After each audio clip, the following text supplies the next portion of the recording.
ঘটনা ঘটেছে বুধবার, প্রতিবাদ নাই, কথা নাই, আলাপ নাই। এতদিন পরে আমরা জানলাম গতকালকে প্রতিবাদ। কেন আমাদের মিডিয়া ভাইদের গলা কি টিপে ধরা হয়েছিল? মিডিয়া ভাইয়েরা আপনারা কোথায় ছিলেন? ঠিক আওয়ামী লীগের সময়ও এইরকম ঘটনা ঘটতো, আমাদেরকে মারতো, পিটাইতো, মিডিয়া প্রকাশ করতো না। অভ্যুত্থানের সময় ডিজিএফআই, এনএসআই, আওয়ামী লীগের নেতারা বলে দিত মিডিয়া কি কি প্রকাশ করতে পারবে কি পারবে না। কিন্তু অভ্যুত্থান কি আটকাতে পেরেছে? পারে নাই। মিডিয়া কন্ট্রোল করাও ফ্যাসিবাদী আচরণের সবচেয়ে বড় একটা আচরণ।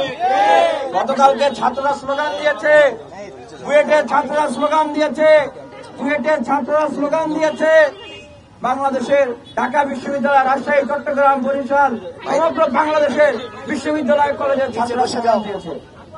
একটা দল ক্ষমতায় থেকে যাওয়ার আগেই স্লোগান শুনছে, আরেকটা দল তারা ভাবতেছে তারা ক্ষমতায় চলে এসছে। সেই জন্য বলতে হয় যে আপনাদের কিন্তু আগেই ছাত্ররা এই স্লোগান শোনাই দিছে। সুতরাং বিএনপির বড় বড় নেতারা ভাইবেন না যে নির্বাচন হয়ে যাচ্ছে আর আপনারা ক্ষমতায় চলে আসছেন। এমপি প্রশাসনের ভাইদের উদ্দেশ্যে বলবো, সচিব আমলাদের উদ্দেশ্যে বলবো, পুলিশ ভাইদের উদ্দেশ্যে বলবো, তাদেরও মাথা খারাপ হয়ে গেছে। তাদের একটা ধর্ম, যেই দিকে ক্ষমতা সেই দিকে হাওয়া। এই অভ্যাসকে বাদ দিতে হবে। পুলিশকে কি করেছিল শেখ হাসিনা? আবারও কি পুলিশ প্রশাসন সেই রকম জায়গায় যেতে চায়? আমরা পুলিশ প্রশাসনের ভাইদের উদ্দেশ্যে বলতে চাই, আপনারা স্বাধীনভাবে কাজ করুন, কোন দল মতের তোয়াক্কা করতে হবে না, দেশের মানুষের পক্ষে কাজ করুন। সচিব ভাইদের উদ্দেশ্যে বলবো, বয়স তো অনেক হয়েছে আপনাদের, 16, 17, 10, 12 বছর, 21, 20, 25 বছরের ছেলে মেয়েরা যদি দেশের জন্য জীবন দিতে পারে, আপনারা তো যুগ্ম সচিব, উপসচিব, বিসিএস ক্যাডার, ভালো সম্মানের জায়গায় গেছেন, আর কতদিন আপনারা বাঁচতে চান? আপনারা দেশের জন্য কাজ করেন, মানুষ আপনাদেরকে সম্মান করবে, দেশের জন্য কিছু করেন, এটা একটা সুযোগ। এই ইন্টারিম গভর্নমেন্টের সময় একটা সুযোগ। আমরা বিএনপির রাষ্ট্র সংস্কারের আমরা কমিটমেন্ট শুনেছি 31 দফা, শোনেন নাই? নির্বাচনের আগে তারা বলেছিল জাতীয় সরকার গঠন করবে।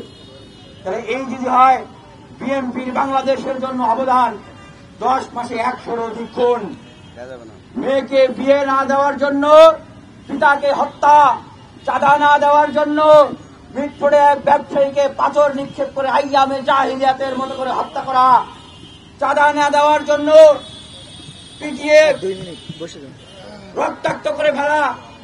তাহলে ক্ষমতায় আসার আগে যদি আপনাদের এই ক্যারেক্টার হয়, ক্ষমতায় আসলে আপনাদের কি ক্যারেক্টার হবে?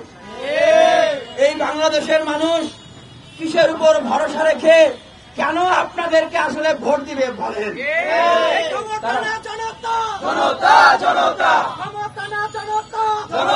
জনদিনের মাঠে একটা বক্তব্য ছেড়ে দেওয়া হয়, কি বক্তব্য? যে বিএনপি 270, 60, 50 আসন নিয়ে ক্ষমতায় চলে এসছে, আজকে থেকে কান ধরে তওবা করবেন। কি করবেন? কান ধরে তওবা করবেন। এই ধরনের কথা আর কেউ বলবেন না।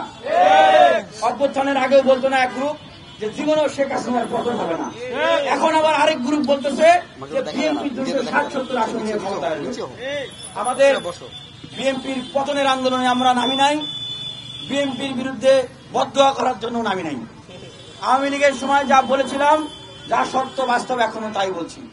বিএনপি যদি তার চাঁদাবাজি, মামলা বাণিজ্য, দখলদারিত্ব, খুন, আন্তঃকন্দল, বুর্জুয়া ক্যারেক্টারের রাজনীতি থেকে বের না হয়, তাদের অঙ্গ সংগঠনরা যদি বের না হয়, তাহলে বিএনপির একই পরিণতি হবে। আবরার ফাহাদ হত্যাকাণ্ডের পরে আমরা দেখেছিলাম যে ছাত্রলীগ সবচেয়ে বড় মিছিলটা করেছিল, করে নাই? গতকালকে আমরা দেখলাম সেই ছাত্রদল ঢাকা বিশ্ববিদ্যালয়ে একই কায়দায় মিছিল করলো। আমি আব্দুল মুন্না ভাইয়ের উদ্দেশ্যে বলতে চাই, ভাই আপনি তো আমার জেলমেট, আপনি গতকালকে যে কাজটা করলেন, টাকার একটা বান্ডিল নিয়ে গেছেন, মনে হয় মানে হত্যা তো হয়েছে আরো 2 দিন আগে, 3 দিন আগে, 3 দিন বুধবারে তো আপনি টাকার বান্ডিলও নিয়ে যান নাই, আপনি মায়া মমতা দেখাইয়া চোখের অশ্রুও ফালাইতে যান নাই।